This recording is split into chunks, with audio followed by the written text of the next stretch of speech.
கிறிஸ்துவிலே மிகவும் பிரியமானவர்களே, 26/6/2024 உங்களை சந்திப்பதில் மகிழ்ச்சி அடைகிறேன். வாருங்கள், ஒரு நிமிடம் நாம் ஜெபிப்போம்.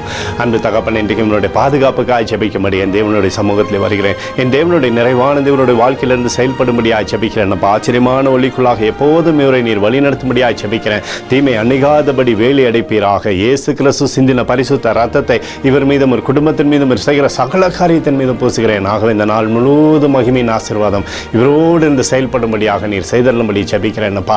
நிறைவான ஆசீர்வாதம் இவருடைய வாழ்க்கையில் இருக்கட்டும் தகப்பனே. ஏசாயா 58:9 படி நீ கூப்பிடுவாய், கர்த்தர் மறுஉத்தரவு கொடுப்பார் என்று சொல்லி எழுதப்பட்டிருக்கூடிய வார்த்தையின்படி எப்போதும் இவருடைய ஜெபங்கள் எல்லாம் கேட்டு வர நீங்க ஆசீர்வதிங்க, சகலத்திலுமே பேரை பெருமைப்படுத்துங்க.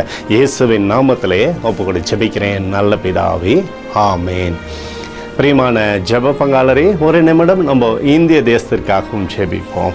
அன்பு தகப்பனே, 26/6/2024 தேசத்திற்காக ஜெபிக்கும்படியாய் வருகிறேன். அப்பா, இந்திய தேசத்தை நீங்கள் ஆசீர்வதிங்க. தேசத்தில் நன்மையும் கிருபையும் வளங்களும் பழுகி பெருகும்படியாக செய்யுங்கப்பா. தீமைகள் ஒன்றும் அணுகாதபடி நீர் வேலி அடைப்பீராக. ஜனங்கள் எல்லாம் நன்மை பெறும்படியாக செய்யுங்கப்பா. ரட்சிப்பின் அனுபவம் ஒவ்வொரு ஜனத்தின் மீதும் இருப்பதாக உடைய கிருபைக்குள்ளாக தேசத்தை நீர் மூடி மறைத்துக் கொள்ளுங்க. நன்மை மாத்திரம் நடக்கும்படி செய்யுங்க. எங்களுக்காக அடித்து நொறுக்கப்பட்டிருக்கூடிய இயேசு கிறிஸ்துவ ஒரு சிந்தனை வெளியேறப்பட்ட ரத்தத்தை வைத்து ஒப்புக் கொடுக்கிறோம். அத்தோடு இந்திய தேசத்தில் எழுப்புதலை தரும்படியாய் ஜெபிக்கிறேன். எழுப்புதலை தருவீராக, எழுப்புதலை தருவீராக, எழுப்புதலை தருவீராக. எழுப்புதலை எங்கள் கண்கள் பார்க்கும்படி நீர் ஆசீர்வதிக்கும்படி ஜெபிக்கிறேன். நேற்றும் இன்றும் என்று மாறாதவராகிய இயேசுவின் நாமத்திலே ஒப்புக்கொடு ஜெபிக்கிறேன் நல்ல பிதாவே, ஆமேன்.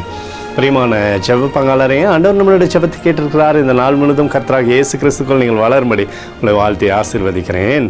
ஆமேன்.